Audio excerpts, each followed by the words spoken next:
Ono bamuyita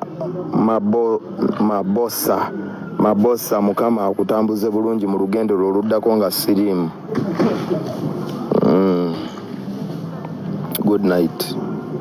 Mwongere wano, mwongere bambi mwenna, mbasiibule bulungi, nkooye empunu. Nkooye empunu ku peegi yange, empunu zonna. Wano tewali bikoola, wano waliwo nnyama, empologoma terya muddo. Manyira nnyo abantu. Waliwo noona ngambye mwatta radio. Oyo kamala musiibula. Radio was my brother. Radio is a legend. Radio made me what I am.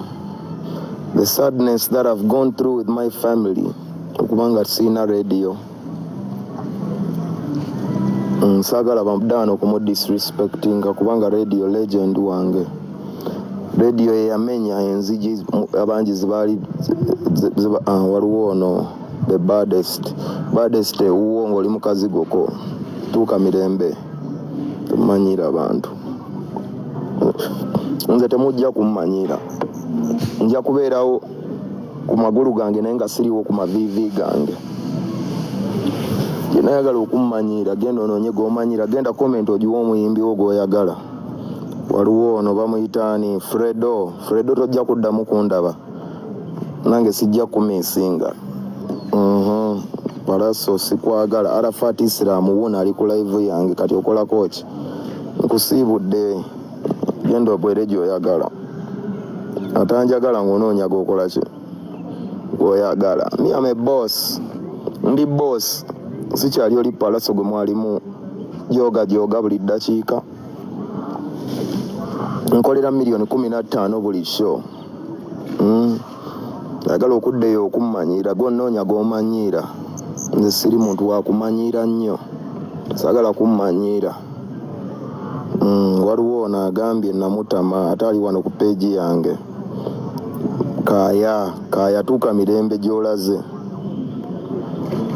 Bw'otuuka ettanda, gamba abali ettanda nti Mukama abaagala. Manyi mwagala nnyo okumanyiira abantu.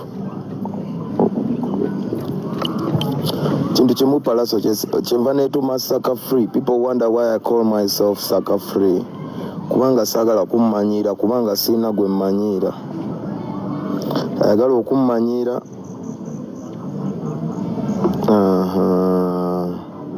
Waliwo ono Tarasisi maloba blockinga bonna. Gwerete endowoozayo tukusiibula emirembe, tojja kiddira, mumanyira nnyo abantu. Baliwo abalala nga mukendedde wamma abanjagala nange mbagala naka blockinga abantu 10 bukya natudde wano njagala ku blockinga 10 waliwo ono Saga.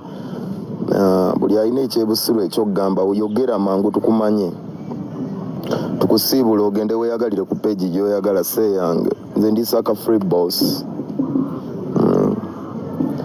Mujjano ne mukyafuwaza ne muleekaana mukozesa propaganda, engoma z'abalema temuyina byakola, mumanyira abantu. Nze nakoowa nnyo ate nze bwe nkoowa bubi kuba ndwawo okukoowa.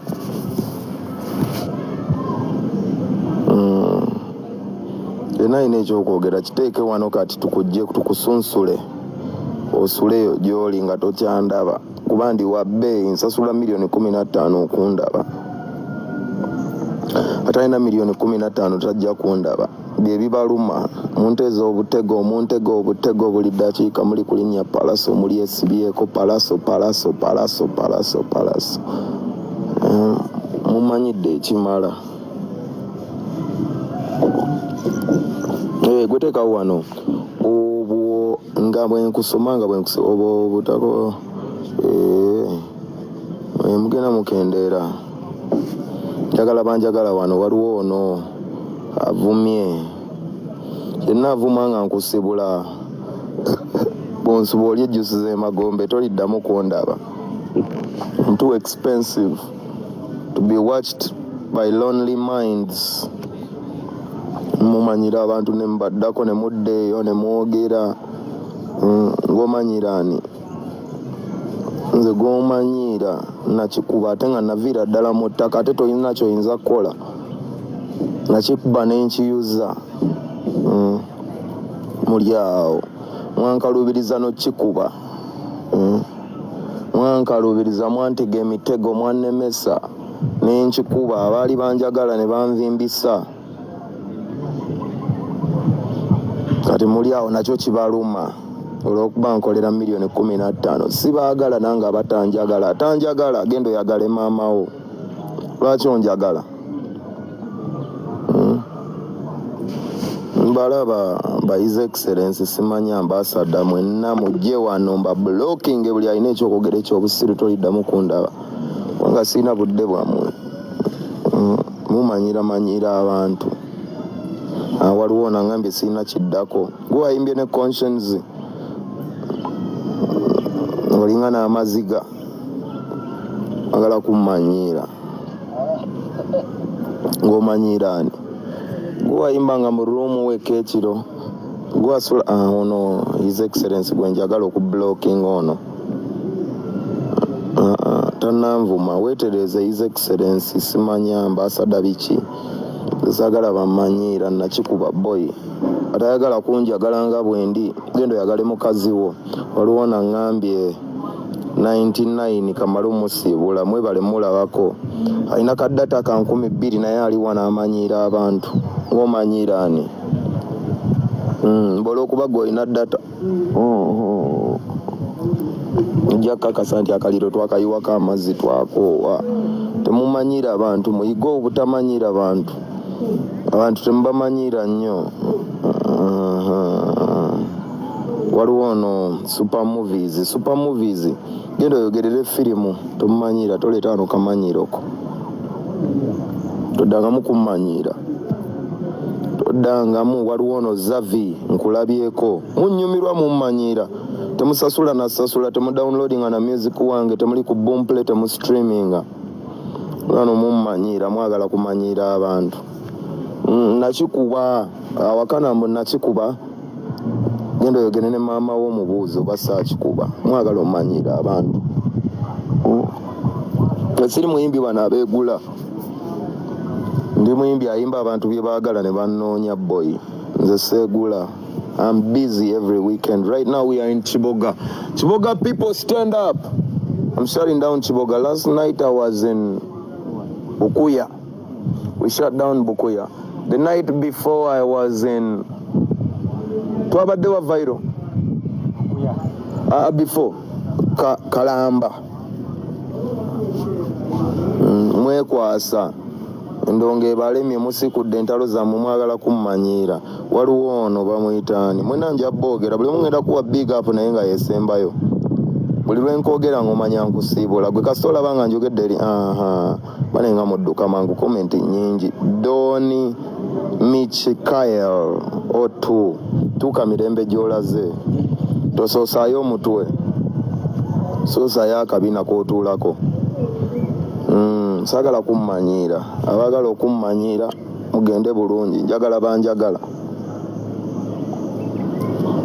ono peji nagikolera banjagala sibayisaawo oyo kasasiro gwe baddamu ne bamanyirirako abantu mwagala mmanyiraani mwagala mmanyira nze eyava mu kkomera nentoba ebintu byange nekuba endongo yange mwagala kummanyira ng'omanyiraani ng'omanyiraani waliwo ono Eriana Bebe nkusiibudde genda okomba omutima gwa bbaawo toddangamu kummanyira kuleekaanira wano komba omutima gwa bbaawo temummanyira temunsibaako matu ga mbuzi nakoowa waliwo nabuuza oba nina waaka nga ate ali ku peegi yange nawe nkusiibudde njagala kublockinga abantu 10 twakablokingako 15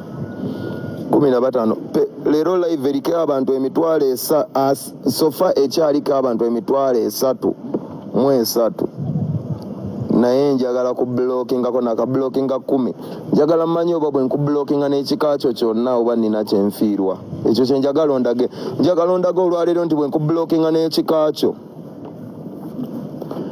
ndi nkendeera ekikakyo tekiweza bantu 2 nina abantu ku live 3,300 ate oyagala kummanyiira Arafati agambye alimba Arafati bwe mba byejogera nnimba nawe nkusiibudde ngenda blocking waliwo n'agambye nnyoko mulese ne maama wange mwagala mmanyiira abantu maama nnyabo kuliko 3,600 bw'olowooza sikya bulijjo bagoba agulina mumanyira nnyo abantu yenna ali wano ng'akomentinga ebekisiru muwere bangi tujja abayivu mu basiru mwagala nnyo mmanyiira abantu muli bakujjukiza muwalampa waliwo n'agambye ennyoko yaaliwa ati timo nkwogedde genda okwane n'okwana ofuneyo omukazi anaakwagala olw'okuba nakuwadde big up Katonda yasalawo Pallaso abe Pallaso ate onaani kati ate omanyi zino live nzikola nsobole okublockinga abatalina byakukola abazijjako okunpalampa ng'ono Daxi yani Disc Cartel Kampala, goodbye. Thank you for being part of the team. Tumaze mu blockinga n'abalala muwere bangi tubalabe mwenna abalina obutego obw'ekisirusiru badda ku bantu ne mbawalampa. Boy, I'm Pallaso for a reason, and the music is the reason. All that love me, I love you. Naye abo abadda ku bantu ne mulippa lwaki nze? Why me? Because I make hit after hit. Waliwo noono yani nanja ba blocking ambeerabire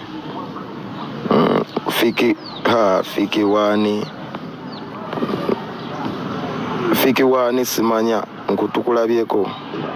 Goodbye and good night. Buli ateeka kuno comment etategerekekanga erimu obwa saka nze ndi saka free boss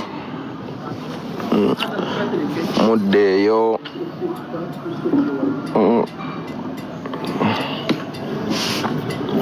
olw'okuba muyine wuno seko let me block you right away. Mwena njaba blockinga paka lwe naabamalawo buli omu agende gy'akola ki gy'ayagala. Twakoowa twagala mmanya waliwo no invisible tukulabyeko invisible aliwa twakoowa embuzi ezidda ku ne zitalina byakukola olw'okuba aguzeeyo ka GB ka 2 megabytes addeko n'aleekaane amanyiire. Waliwo noono mwenna nja bajjamu binyobwa tugenda bijjamu empulunguse mpola mpola. Manyi mwogera nnyo mwagala nnyo okuddawo mumanyiira abantu. Mwenna mbakuŋŋaanya ku live wano nsobole obbajjako musule gye muli mwebake mirembe muwumuze stress wammwe temundeetako stress wammwe stress mumutwale eri gye mumwagala. Muvume abalala mwenna tugenda bufune kano ke katiba akajjamu empulunguse mbinyeewa we tuba blockingira mwenna nja batika amataffaali bloka ku bloka.